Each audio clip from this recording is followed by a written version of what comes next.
Welcome to episode number 70 of the Barbell Lifestyle Podcast, where Christina and I dive into why you should trash that timeline that you have, that you're putting on yourself and putting pressure on yourself to attain.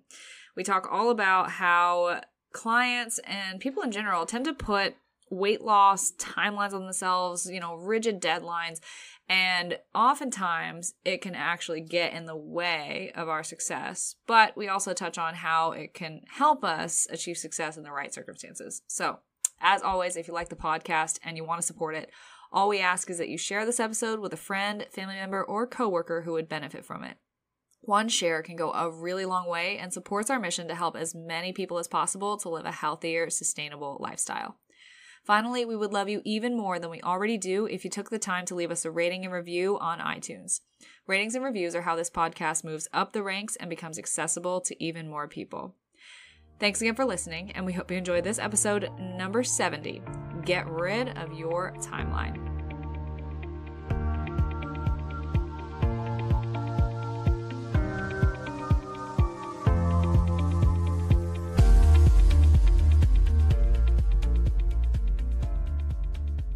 Hi guys, and welcome back to another episode of the Barbell Lifestyle Podcast. I'm your host, Christina Lynn, and I'm here with my co-host, Marissa Roy. And in today's episode, we're going to be talking about timelines. And specifically, getting rid of your timeline. Yes, which seems a little bit like, I guess, not counterintuitive, but a little bit of the opposite of what you might think, especially when we talk about goal setting and having a timeline when it comes to your goals. So we'll get into that in a little bit. Yeah, now that you say that, I'm like, yeah, this is kind of like the opposite sell that we normally go towards. But There's kind of a number of reasons that I suggested this topic today. And I think it stemmed from a couple of conversations that I've had this past week with some of our clients who are kind of putting this pressure on themselves to like finish absolutely everything on their list of goals in a specific amount of time. And in particular, in this context, we're talking about like the amount of time that a coaching contract lasts, whether that is 12 weeks or 24 weeks or whatever, but feeling really bound to that timeline. And I kind of wanted to just dive into this and really break down like what the most successful people in this journey, what their mindset looks like and why it's not necessarily bound to that timeline, but also the pros and cons of having like an actual rigid timeline for certain things. Like what's the time and place to do that? And like, where is that appropriate to like put yourself on a time bound schedule, if that makes sense. No, absolutely. And I love that when you texted me this and you're like, hey, this is a topic. I was like, yes, because I have had very similar conversations with clients as well. So I feel like we both have a lot of insight, and not only that, but I think it would really, really help our clients. So I'm really excited. Yeah, absolutely. And like anybody else as well, like, we're officially 12 weeks away from June, less than 12 weeks away from Memorial Day. So everybody's starting to put like a timeline on themselves. So I think it's just a good topic overall to cover for sure. Yeah. But I think probably the best place to start is kind of just to overview like what we mean by like checking off every goal on the list. Like what does a client or a person typically need to go through to go from starting point, I know nothing about health and fitness, to finishing point, I can do all of this on my own completely, automatically, basically, right? So, basically, if we're going from that simple, like no background, no fitness, just getting started with healthy habits, the first thing you want to do is build habits. And so like drinking water, getting more movement in throughout the day, more protein, fruits, vegetables, higher qualities of foods, just learning how to swap things when you're ordering out, better sleep habits, regular exercise, whether that's strength training or just any kind of exercise you enjoy, right? So that's the foundation. And that is kind of the first thing. And in all honesty, like you can kind of stop there and just live that way. Like that can bring a lot of really great changes. But for a lot of people in this audience, I find that like they want to take it to the next level, or they want to learn more, or they want to specifically lose a certain amount of fat. So kind of the next escalation from that is a fat loss phase. Once you've built that foundation, I always like to say you've earned the right to lose fat and like to actually do that intentional journey, because most coaches and most programs will be like, yep, this is just a fat loss program and you don't need any base or anything to do it. Just like jump right in. And that causes a lot of problems down the road. So I always like to preface with, let's build habits first. Let's build up to this. Then you can dedicate yourself to a fat loss phase. Then you have to reverse diet. Then you most likely want to spend some time maintaining and then kind of weaning yourself off of whatever you did to lose the fat. So usually macros or calories. And then basically once you've done that, then you're back in this like, I'm doing all the habits. I know how to do them consistently. I kind of know how to coach myself. And then you're home free. So that's kind of the full journey. And it's a long one. Yes. But the reason that we do that, and it's the whole reason we started this podcast, is because we want it to be sustainable. So like you mentioned before, a lot of coaches will be like, oh, I'm doing this fat loss program. And it's centered around like extreme dieting, and it's centered around mostly just making a client transformation. And then they dump the client and that's it. And they start their new round. And you don't see what happens to that client after the transformation. So now they're eating super low calories and they're like, well, now what? They don't have any habits. All they know is cut, more cardio, more movement. And now what? They don't know how to maintain. They don't know how to sustain or really just live a healthy lifestyle without dieting. And that's where I think, Marissa, a lot of our clients that come to us, they're like, I don't know how to live in a state without dieting. Like they don't know what to do. They don't know how to do it. And then they've never had anyone really coach them through not just the healthy habits, but also the like mental aspect of that. Cause I find that a lot of women specifically have difficulty being okay with eating more food, lifting heavier, like not doing as much cardio. So having a coach that can help you through all of those things, it doesn't just happen in a couple weeks. So I think that's a really important aspect, and why we harp on this so much is because, like you said, like clients most of the time need to earn their fat loss phase. Like we need to make sure that those habits are there so we can continue to make sure you're successful when you're done working with us. Yeah. And I think it might have been the maintenance mindset podcast. Maybe, I'm trying to remember, but I mean, this will be episode freaking 70 now. So there's a lot to go back on. Yeah. That's typing that number out today. I was like, wow, cool. That's awesome. I can't wait till we get to 100. But, I'm kind of thinking about that and what we talked about there. It's like, you know, most people, like you said, are either on a diet, in quotations, or they don't have anything. So they don't know how to live just a sustainable, healthy lifestyle, like we said. And so kind of want to frame here in that timeline that I painted the picture of, like that healthy habits foundation, like that is just living a healthy lifestyle, is making those changes, paying attention to those things. You don't have to track macros to do that. You don't have to be dieting. You don't have to be aiming for fat loss. That's just the lifestyle. And then on the flip side, the end of the journey where you have lost the fat, you reverse, you maintain, and then you get off of, you know, tracking macros or tracking your food, because that's, again, not it's not sustainable long-term for most people. Sorry, words. But basically, that is also living the lifestyle. That's also being in that just like sustainable, like you don't need to track, you can just eat what you want, but you know what it actually looks like and feels like for you. And that's a really difficult place to be, because at the end of the day, like most people don't spend that full amount of time to get there. And I will say, like, there's probably a very, very slim percentage of people that can get there on their own. And that's why we have jobs. But I will say even macro coaches tend to perpetuate this problem. And like, I think a lot of times, like I'll rag on like Instagram on like fad diets and keto and like all that bullshit. And like, I think our audience in particular in this podcast, you guys listening, are more well educated to the point of, you know, you're not falling for keto anymore. You're not falling for, you know, the Atkins diet or the Whole30. Maybe you are, maybe you have, right? But I think there's a lot of people in this audience that don't fall for those things necessarily, but fall for like macro coaches who market themselves similarly to the way we do, but again, are only focused on fat loss. So they do like just a fat loss program. They get you on macros right away. And again, there's no foundation that's built, and there's no kind of system to get you out of that afterwards. And so what I see people come from those kinds of programs, the struggles that they're facing are things like, well, I don't like macros because they're too restrictive, but their only experience was like a 1,300 calorie macro plan, right?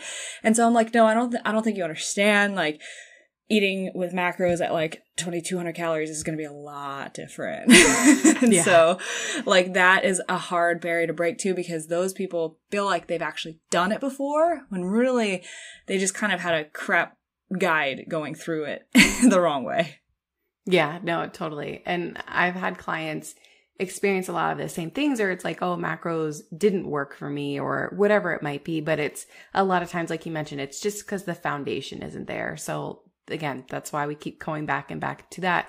And it's not like it is just like, oh, okay, drink water.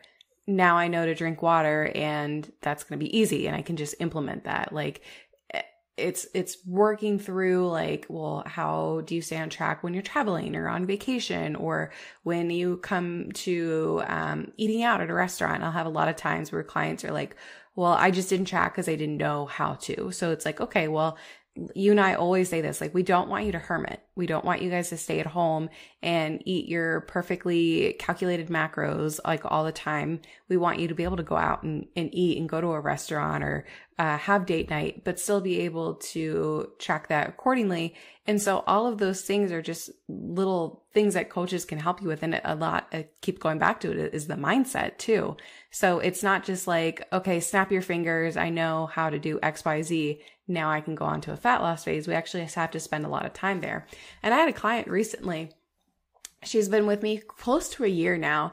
And she said something along the lines of like, this week it was harder to do those things. Like it was harder to get my water in. It was harder to get my movement in. It was harder to do, all these things that she's working on. And she was like, it's kind of like what you said, that yes, they can become ingrained into your life and things that you just know to do, but that doesn't mean that they're necessarily like going to be super easy all the time. Like you still have to make those conscious decisions. Like, when your husband comes home and says, hey, I want pizza and ice cream and this and that and this, and you're cutting, even for us, we go out to a restaurant. It's like, oh man, that looks really good, but I need something with more protein. I need to have a balanced meal. Like we still face those struggles. And it's not just like once you're, a Fitspo or whatever it is on Instagram that you no longer have these, I guess, issues, or you no longer have these desires. And it's just easy for you to eat the plain chicken and broccoli and rice. Like we still like love pizza. We still love cookies. And so, I think it was a really good realization for her, because it was not like, she wasn't like, oh, okay, well, after these 12 weeks, then it's just easy the rest of my life. Like I still have to make that conscious effort and decision. So I thought that was really important and a really good realization that like things just kind of like clicked for her.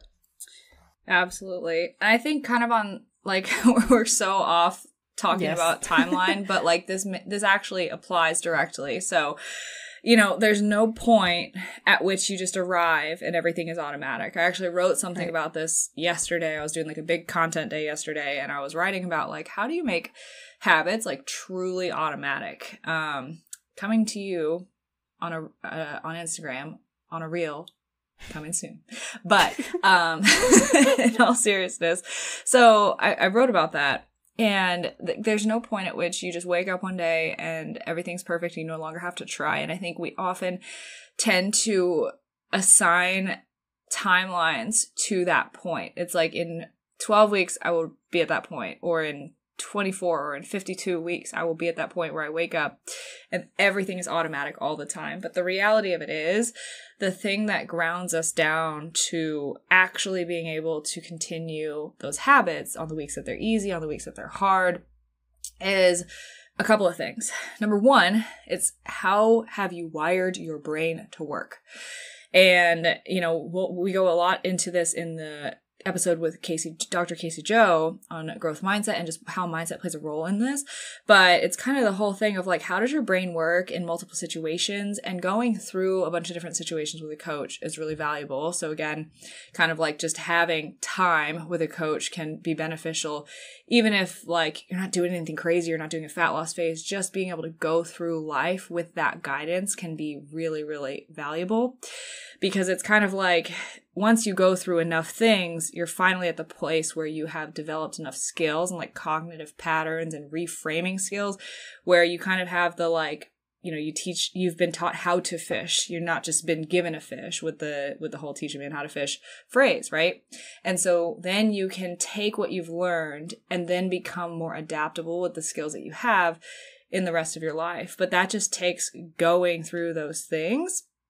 And then the other thing that plays a role in like how we make these things automatic long term is just like continuing to practice mindfulness, because anytime we just let life like sweep us up by our feet and completely like just go with the flow of the wind and just we're not really thinking, we're just kind of like letting life kind of like steamroll us in a sense.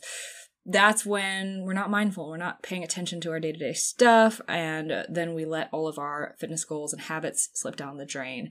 And so really what like anchors us down is being able to kind of like be where your feet are at all times. And that's a really, really valuable skill for a lot of reasons, for stress, for anxiety, for mental health, but also for these habits. Because if we're not where our feet are, we're constantly going to be letting things slip and fall out of place. And basically what coaching does is reinforces mindfulness, because you're paying someone to remind you to do these things. So those are kind of the two things I came up with of like, how do these things become automatic? Because, or quote unquote automatic, because nothing is truly automatic. We're humans, we're not robots. There's no real point at which you arrive. So then the question that I beg you to ask is, why do we like tie ourselves down to like, I must arrive in 24 weeks, right? Yeah. And I think it also just depends on what the client's goal is too, because I've seen that kind of affect the timeline. But going back to the habits, it's like you said, like we can't just sit a client down and say, okay, here are, the 12 healthy habits that you need to do, that you need to start implementing right away. And then they can just be done with that tomorrow. So it takes a lot of, like you said, conscious effort, mindfulness. And we'll have clients who are like, okay, I know I need to drink more water.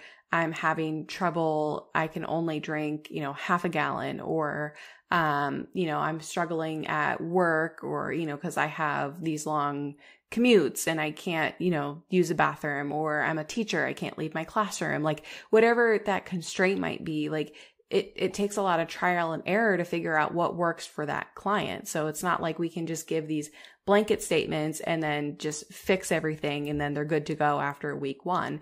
And we don't want to overwhelm a client with like, okay, here are these 12 things you need to focus on right away. That's extremely overwhelming. And then you can have the opposite effect where they're like, well, now I feel like a failure because I can only implement one of those things. So we like to start off slow, build in a few things. And kind of like you said, once those become a little bit more automatic and they don't take up as much mental space, well, then we can add in some more things. And so that's why we talk about the nutrition pyramid with Eric Helms. Like we have that base and we work up the base once those things become a little bit easier. So, when we do have a client who says, I want to lose X amount of pounds by this date. Otherwise I'm a failure, or I have this important date in mind and, I need to have all these things done by this date. So that's again, why we want to talk about this. And I will say I brought up like goal setting earlier and SMART goals. So having like a time bound goal is a great thing to implement, and it makes you that much more likely to be successful when it comes to your goals. So something, it'd be very difficult for a client to come to us and say, I want to get healthy. Well, okay, like what does that look like to you? Like, how is it like, do you want to lose weight? Do you want to incorporate vegetables? Do you want to drink more water? Like, what does that mean? So we need to be a little bit more specific. We need to find ways to measure that goal, like how it can be achievable, how we measure progress. And then of course, having like a time bound kind of thing to say like, I want to eat more vegetables, or I want to lose X amount of weight by this date. And what that does is it creates that stress, it creates that pressure, which is good, because it makes you more likely to show up and take action, because you're like, I have this date in mind, it needs to be done by this, which again, like I mentioned, is really good and is more likely that you're going to show up and do the things that you need to do every single day to get you there, which is a lot better than I want to get healthy, because like well, what does that mean? How are you going to show up? How are you going to take action? But at the same time, and this is kind of after however many, almost 20 minutes, this is what we want to get what we want to get into is sometimes putting a timeline on your goals can create the opposite effect. And Marissa and I have seen this with our clients where every single week, if they don't make progress, they're stressing out because they have this like impending date that they've set on themselves.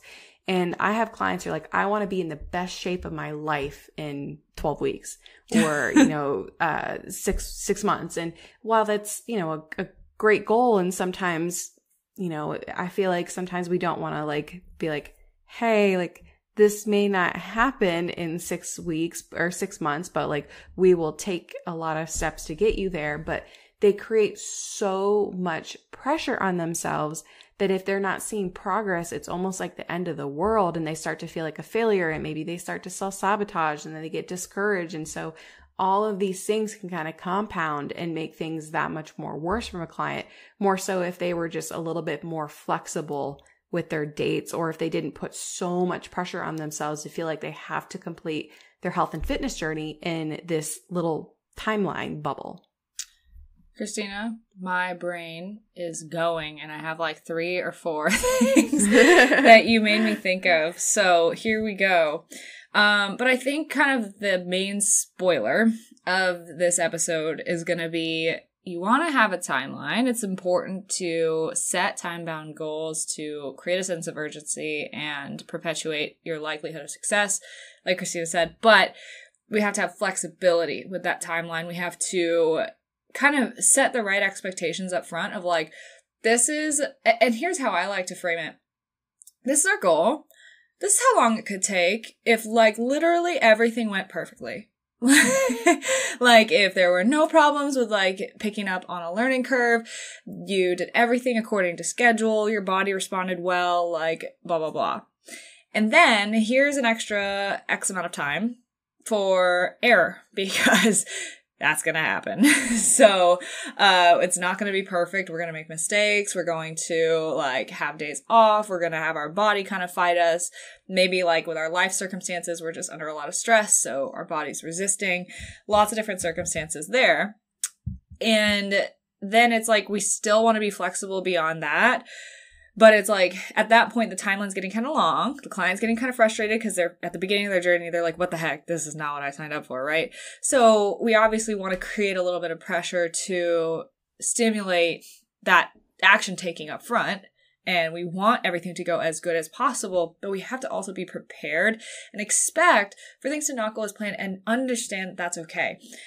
2 people in particular come to my mind when we talk about this, and that you made me think of, because there's actually one client who just signed on, and she'll probably listen to this because she's been on a huge podcast kick lately, but she signed up for 6 months with us, and then she just signed on for another 6 months, which we're super happy about because we want to just be able to have that time with her. But she kind of had this unspoken expectation at the beginning of those first 6 months of like, she literally said this verbatim. She's like, I thought I was going to look like the Hulk after like 6 months. And like, I was going to just be jacked and like shredded, and everyone was going to be like, holy crap. Like, how did she do that?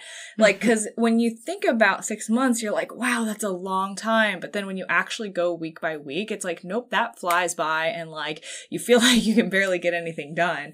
And so, but like for us as coaches, and kind of to give people the flip side of the picture too, like, the reason that we have to sell time-bound packages is because if it didn't appeal to someone, like if we were like, yeah, it's going to be a 2-year commitment, like no one's going to buy that, right? So on our end, we kind of have to use a timeline that is digestible enough for the person coming in to commit up front.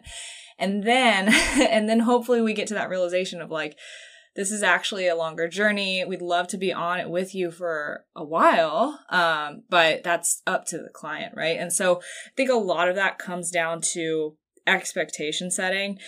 And then the other person that I thought of, kind of what you were saying about like someone feeling like a failure because they're like trying to implement all these habits and they feel like they can't get all 12 things at once. They can only get 1 or 2, right? And so there was someone on our office hours last week, who he's actually doing really well. Like overall, he's crushing it. Overall has made a lot of amazing mindset shifts, overall, but he kind of like started off, we always share wins and struggles on our office hours, and his struggle was like, I kind of just feel like I'm failing because like every time we implement a new habit, one of my ones that I thought was like already automatic has like fallen off. And so like he can kind of juggle 2 at a time, but once he adds the third one in, something else drops, right? And so it's kind of always a constant trade-off, and he's always trying to find that balance of like, how do I do all 3 at once? Here's the kicker. He's on week 5. Week 5. And so we were like, hold on, like you're good. Like you're on week 5. We don't say this to degrade you, but you're literally a baby in this journey. Like this is the infancy of this process for you. And I tried to zoom out and go big picture with this person, because I feel like a lot of times when someone's getting started, this can be the most frustrating time in your journey, because you might have 12 weeks or 24 weeks or however long, and you're like frustrated because you can't balance. Let's use this example, right? 3 habits at once. And you're like, how the heck am I going to get to, the end of this journey in that amount of time, right? So you're already feeling like a failure at the beginning, and it's perpetuating these feelings of shame, and it's reinforcing like self-sabotage behavior basically, because you're like, oh my God, how am I going to do this? This is impossible. I'm a failure. So I zoomed him out and I was like, listen, so right now you have 2 new habits that you have not been able to implement in the past that you've been consistent with. And overall, you can juggle 2 habits at a time and feel pretty good about it, right? And then when you add a third one, it falls off. But let's focus on the positive here. That's your base. Your baseline is always going to elevate, right? So like I'm 6-7 years into this journey, whatever you want to call it, since I started really paying attention to my diet, really lifting the right way. My baseline of like habits that I do well and do consistently are track my macros, train 5 times a week, drink my water every day, go on a decent number of walks, sleep pretty well, and manage stress and meditate. Like that's like 8 things, right? That I have built up over all those years that I now do quote unquote automatically or easily, but that baseline has elevated. So I was like, zoom out, think about yourself in a year. You might have 6 or 7 habits that you're balancing. And maybe when you add the 8th one or the 7th one of them falls off. That's normal. And we all have a certain amount of open capacity in our life to add new habits. It's kind of like the sink analogy I always use with like stress and stress management. Like adding habits is a stressor when it's new and it's brand new and you're trying to make a change. Change is uncomfortable. Change is necessary to grow, but it's uncomfortable and it causes stress in the short term. So when you have that limited capacity for habits, and this again is context dependent. Somebody who's working, this person in particular is working 12 and 16-hour days, 7 days a week right now. And that's why he signed up, because he needed structure for that. Other people, maybe they're not working at all. They have a huge wide open sink for new habits, right? So how much somebody might be able to get up that learning curve in however much amount of time varies as well, depending on how much capacity in their life that they have available. So to expect that every single person that starts a fitness journey can get from point A to point B in a certain number of weeks is ludicrous. And so that is kind of like where my head went with all of that. And I think I have another thing, but I want to hear your thoughts first.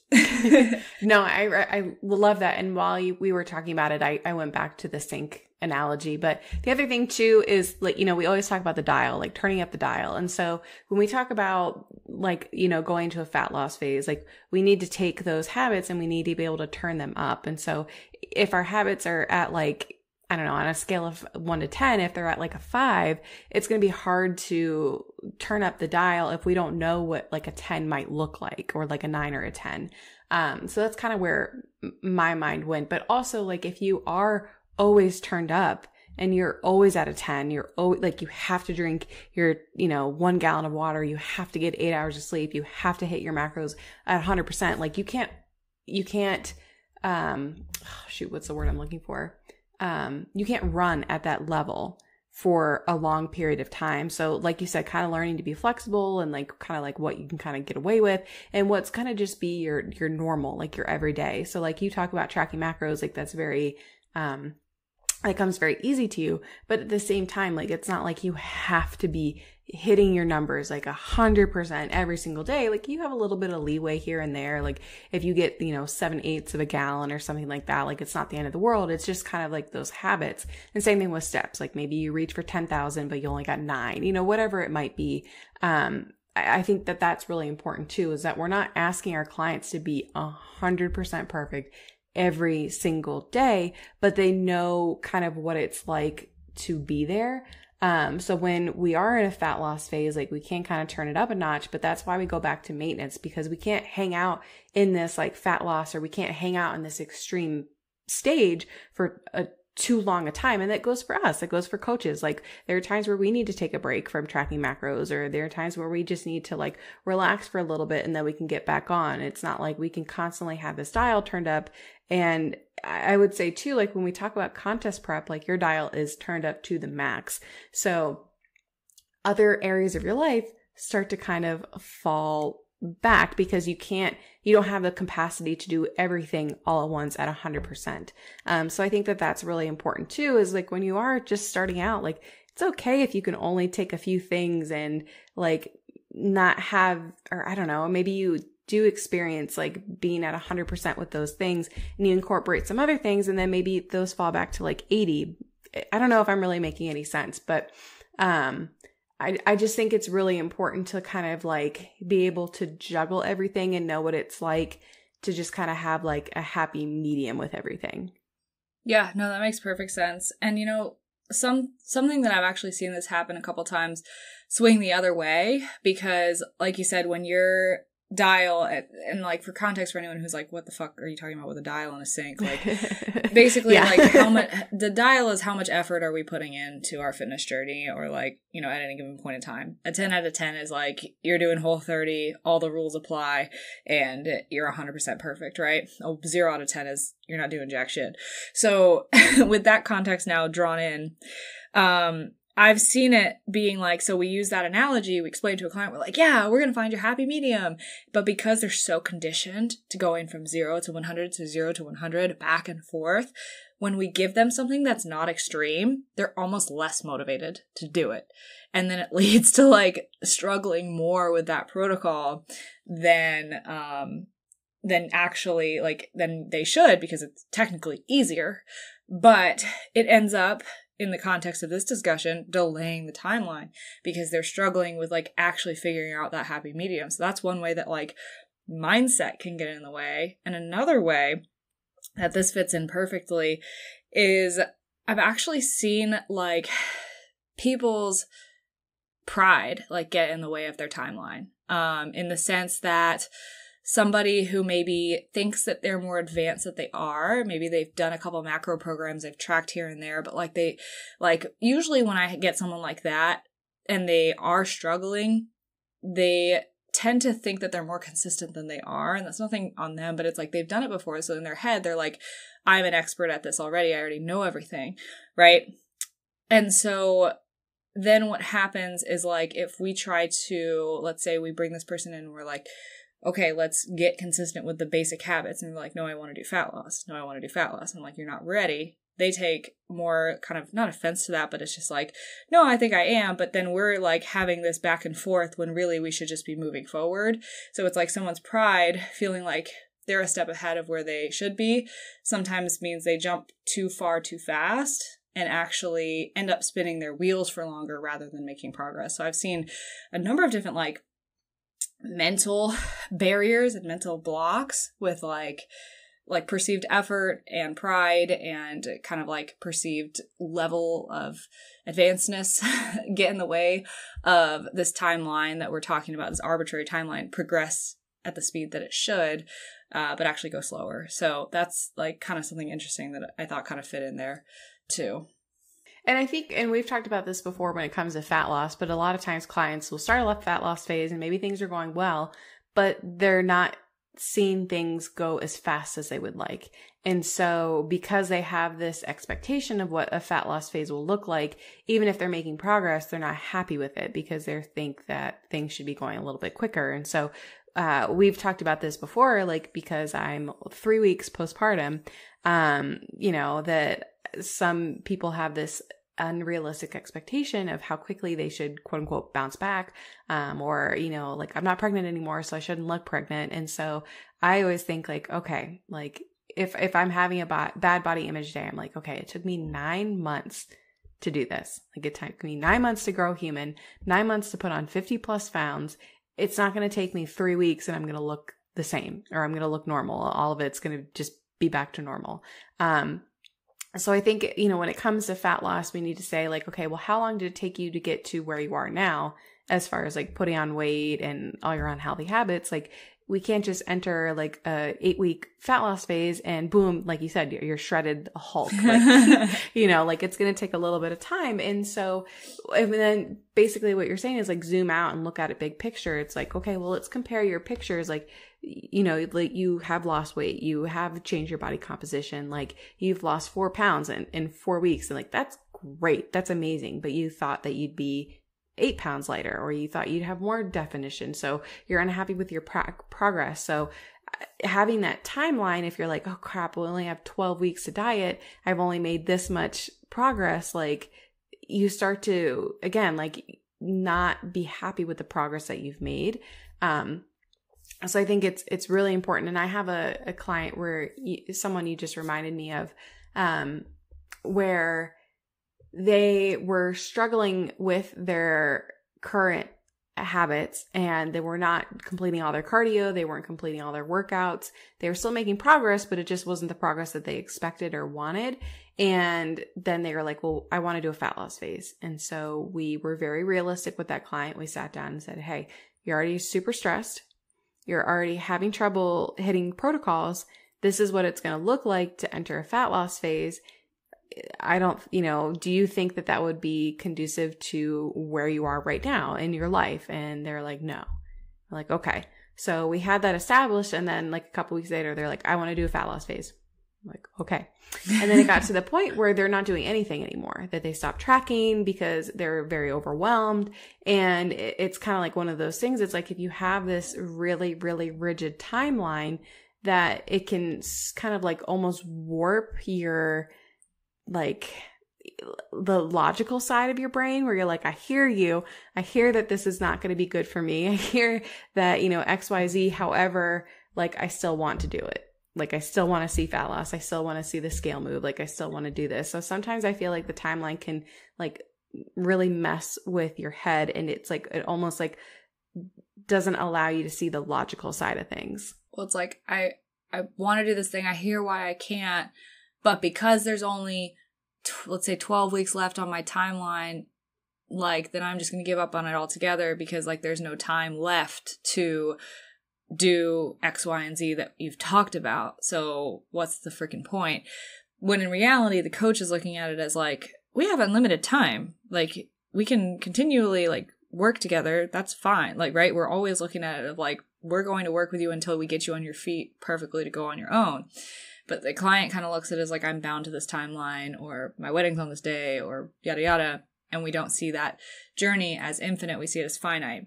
The other thing too, that you made me think of is another way to zoom out and like look at like how, it's just another way to emphasize why this is a long journey and why that's okay, and why we need to, like you said, celebrate the wins along the way so that we don't get discouraged, we don't get deterred from the bigger mission. But here's what we're really doing. When we're like wanting to go really fast, we have high expectations to lose 5 pounds a week or whatever, right? Like we want to do something that we've seen before with our fad diet history, or all the bad habits that we've built up over the years. When we really think about this journey, when you were like, yeah, it took me 9 months to gain all that weight, but my pregnancy, it's not going to take a week to get back to normal. Think about bad habits. Not only bad habits physically, but bad mindset habits. That shit goes back to childhood. So what are we really doing as coaches and clients? We're undoing mindset blocks that you put on yourself when you were 8 years old, and you carried with you for the rest of your freaking life. Like that is a good coach's job is to help you work through those things. And let's be real, a mindset block that deep And that like deeply rooted something like low self-worth, low self-confidence, high amounts of self-deprecation, like all of those things that we tend to just kind of brush off, be like, that's just who I am. Like, no, those are the things we have to undo for you to be successful long term. That is a lifetime of self-talk and that we are undoing. So how can we expect to get rid of all of that in 8 weeks? There is a rare situation every so often where someone's switch flips and they're like, I need to make a change and I'm going to do everything in my power to do that as quickly as they can. I think that's extremely rare. And most of the time it's a very gradual practice of being more mindful, recognizing these moments where we're talking down to ourselves, and then continually regulating our self-talk, which thus influences our actions and therefore our results physically. But it all starts with the mindset. So like that's kind of a way to look at it, is like we're undoing a lifetime of shit. So how can we expect that to be over in, or gone in 8, 12, 24 weeks? Yeah. And I think, you keep talking about how you and I are kind of like, oh, we can work with you guys for forever. Cause that's how we work, where we want to make sure that you're in a really good spot, both mentally and physically when you leave us. But, dieting and getting someone shredded is pretty easy. Like you can throw someone on this like super low calorie diet or like a meal plan and run them into the ground. And we can get you super shredded. But then if you are done in your 8 weeks and we send you on your way, like what did you learn? And Nada. So I think, you learned nothing, or you learned that eating tilapia and asparagus will get you abs. But like, I think it's really important. Like you said before, like you could have a client who thought they were going to turn into this, little shredded Hulk or, whatever it is that they wanted. Like maybe they didn't make the grand transformation that they thought they were going to make, but if they walk away with all these healthy habits and they have all this education to be able to continue their journey on their own, that is way more valuable than coming to someone and getting super shredded, getting super lean, and then like gaining it all back. Or it's like, maybe you look good for your vacation, but then you're going to have to do that again, go through these extremes. And you're always going to be swinging back and forth between like trying to get super lean and then being unhappy with where you are. Like when our clients walk away, we want them to have those healthy habits and be able to maintain that and like have this happy medium, or like they know, again, like we keep talking about the dial, like they can turn the dial up if they want to turn the dial up to see some fat loss or whatever it might be. Like they have the skills and they have the knowledge to be able to do that. And that is way, way, way more valuable than just having a meal plan or having someone do all the thinking for you, if that makes sense. So that is like a big reason why we do that. Yeah, absolutely. Oh, and what I was going to say is like a new outlook on life. Like if you walk away with a new outlook on freaking life, and maybe you didn't lose 20 pounds, but you lost 10, like hell yeah, like your whole life is going to change. And so I think, when it comes to timelines, like I think, on the surface level, the goal of this was to be like, hey, contracts and number of week packages, that's just something that we kind of have to do on the business side of things. But on the actual client's journey side of things, like the goal is get you from point A to point B where you can be on your feet and have you be self-sufficient. And that timeline looks very, very different for everyone. And then, we went super deep into that. And then the other side of it is like, at the same time, which I think we'll probably get into now, is like, when do we want a timeline? When is it positive? Like you said, it creates good pressure for many. I think it comes down to, like we said, expectation setting, having that flexibility with the timeline, and also not putting too much pressure on yourself. I think a big part of that is being in the right place mentally to give yourself a time-bound goal. Like some people who maybe they're not mentally ready for that, or they're not mentally there, they might think of a time-bound goal as something that's very stressful, whereas someone else might perceive it as something very motivating. So you kind of have to be in the right frame of mind to work with a time-bound goal like that. But those are kind of like, I'm thinking of times that it's beneficial to use time-bound goals. And like my short answer for that is like when you're doing an intentional fat loss phase in like that part of the journey. Yeah. So I think it's kind of ironic. So I am running a 90-day fat loss accelerator program. And the whole idea is in 90 days, you can lose, 10 to 15 pounds. And that was the marketing side of things. And ironically, everyone in the group right now is like, I'm just focused on habits. And that was a big reason why I was like, yes, come into the group, because that's what it was focused on. It's like, it wasn't focused on like, hey, do as much cardio as possible, eat the least amount of food. It was like, here are these healthy habits that we're going to run through week by week that are going to help you lose those 10 to 15 pounds. And maybe it doesn't happen in 90 days, but now you have all those skills that were lacking prior to that. But again, the marketing side of things, you have to have some sort of time bound, number and all those things, but that's what we really focus on. But I don't remember what it was. Oh, so last night, the training that we did for the program was on goal setting. And so we did touch on the time bound, part of things, but again, you can get really caught up on dates and things like that. But what we talked about with goal setting is it's not like you set these goals and they're set in stone. And if you don't achieve them, you're a failure. Part of goal setting is reevaluating. So it's not like, and we talked about New Year's resolutions, like, right? Like a lot of people will, January 1st or whatever, they'll sit down, they write out all their goals and then they put them away and they don't ever look at them again until the next year. And they're like, oh, I didn't do that. I didn't do this. Oh, I guess I did that. Like, the idea of goals is you constantly look at them, you reevaluate, and you want to break them down. So what we talked about, and I'm sorry, I'm going on like a huge tangent on goal setting, but you kind of like brain dump and think like, what do I want to be like long term, like in 1 year, 5 year, 10 years, 20 years, and you kind of just break them down. So you set like these huge long-term goals, you have these midterm goals, and then you have your short term.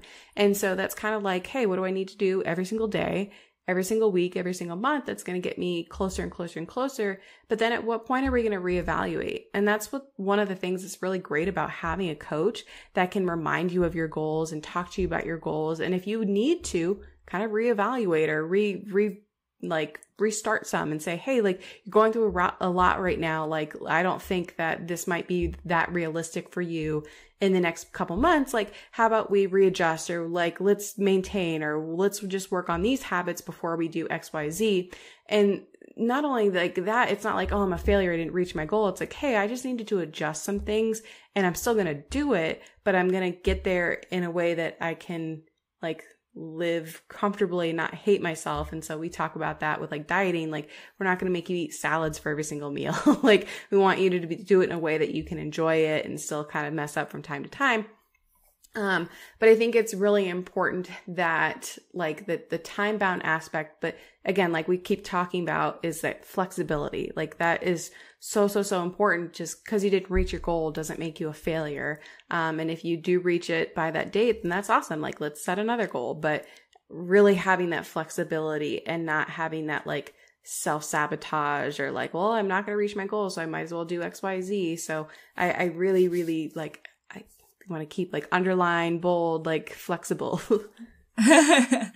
Yeah, no, I think I couldn't have put it better. I think the only other time that like my brain goes towards for like with setting a time bound goal, and again using those goal setting tactics to be flexible, reevaluate at certain points. And I think it's a good idea to also put designated times on your timeline to reevaluate your goals.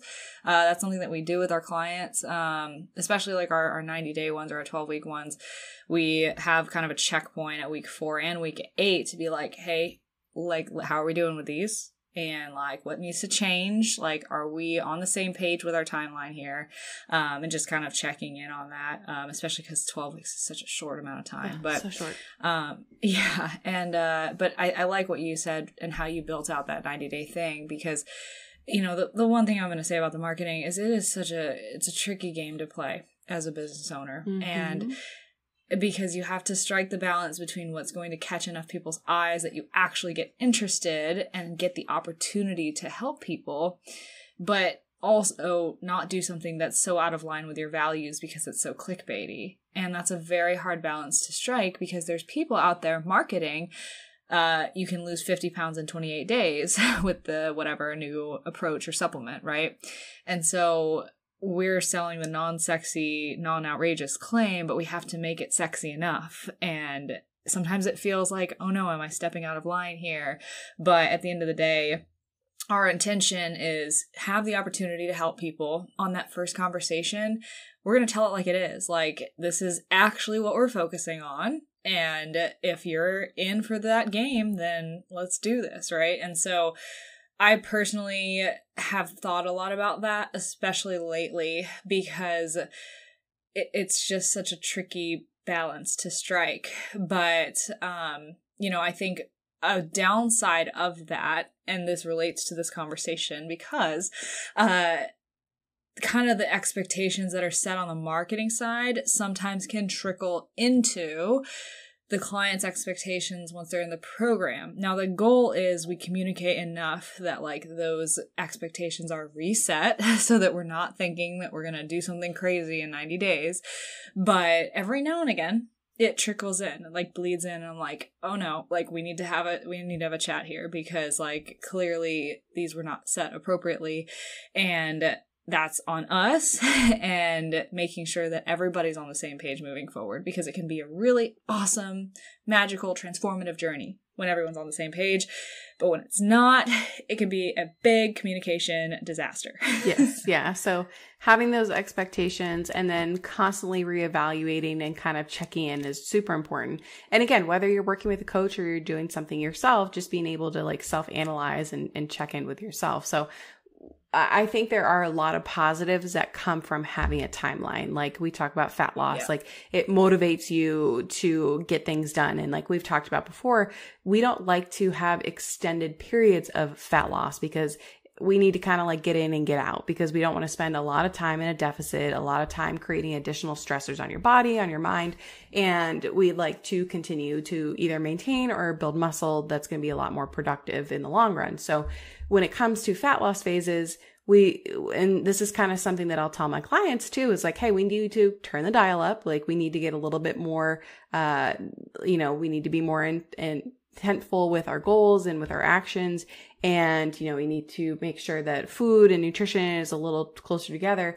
But there's a time and place for that, right? Like we don't do that all the time, but we're doing this so we can, again, get in, get out. And so I like having a timeline for that. And I think that, and I guess not necessarily, like, I guess I'm thinking of another client where they were in this maintenance phase and they were maintaining for a long time. And they were kind of like, well, like, what are my goals right now? Like, or like, what is the next phase? And so being able to say, hey, let's continue to maintain by May, and then we'll start a fat loss phase. And so even something as simple as that can be really positive, because it's like, okay, now I know like what my goals are for the next 2 months before we start XYZ. So I think that's really important. And kind of like you said, having a timeline to be able to like break up your goals into smaller chunks or make them a little bit more achievable, rather than saying like, oh, I want to lose 100 pounds. Like that might seem really daunting, but if you break it up little by little, I think that can be a really big positive. But some of the negatives, like we've talked about before, like if you're rushing through things, or you're rushing through the process and you're just trying to like get to the end goal, like without really enjoying the journey, or maybe not enjoying the journey, but like going through the journey to get to where you need to be and like have all those habits in place. Or like we've talked about before, like you get to a point where you're like, well, I'm not going to reach my goal, so therefore F it, and I'm just going to stop completely. And like, I guess having unrealistic expectations, or not having someone that can be like, hey, like we are making progress. We're doing really good. Like you've done all of these things the past 3 months, like let's continue. And they're like, oh, I didn't see that. Cause a lot of times, and I'm sure that you have clients who are the same way, like they get tunnel vision, or they have their mindset on this one thing that they don't see all the other like small wins and victories throughout their journey. Yeah, absolutely. Which can, Yeah, which can really deter you, even if things are going perfectly fine. So set up those checkpoints. Have somebody in your corner, whether if it's a coach or just someone who's more experienced than you, who can point those things out and help you celebrate those small wins, because all of those small wins really, really add up. But yeah, I mean, you're spot on with just kind of the positives, negatives of having that timeline. And I think, again, it's like we need to have a timeline. We need to set time-bound goals regardless, but it's just a matter of using them smartly, being adaptable with them, being flexible with them, and really doing the work up front with expectation setting. And as much as like it seems like a very easy thing to do, one thing I've realized lately is people come in to their journey with such different expectations than you'd ever anticipate. So just spending the time up front to be like, hey, what do you expect to see out of this X amount of time?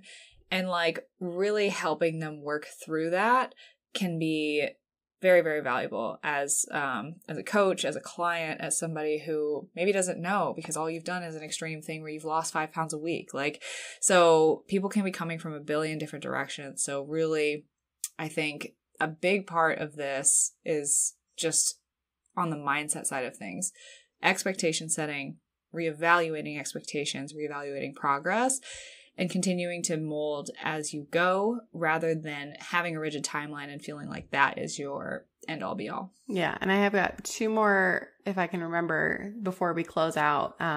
But just, I guess I will kind of end it with like, if you need to extend your timeline, like don't think that you're a failure. I would say that's the biggest thing. Like a lot of times people come in, like you said, with a lot of different mental barriers that we need to break, and that might take a little bit longer than another person, and that's okay. You're not a failure. And the second thing is, I will say, be open to change, because I will have a lot of people that will come to me because, we've talked about the fat loss phase, like whether it's keto, paleo, Atkins, the Whole30, and they might have seen really extreme results in a short amount of time, and they try something different and they don't see results as quickly as they would like. Doesn't mean that it's not working. It doesn't mean that you're a failure because you're not seeing, fat loss and you want to go back and revert to what you've done before because that's how you've seen the most results. Just continue. Like, trust your coach, trust the process. I know it's like super, super cliche to say, but it's okay to make slow progress. Like, progress is still progress. So those would be my 2 kind of like little end rants. I love it. I love it. Awesome, guys. Well, we hope that you enjoyed this episode and have a further understanding of timelines when it comes to your goals. And if you haven't already, make sure you subscribe to the podcast. You can find both of us on Instagram. You can find me at Christy Lynn Fit, and Marissa is at Marissa Roy Fitness. Thank you guys so much for listening, and we hope to see you back next week.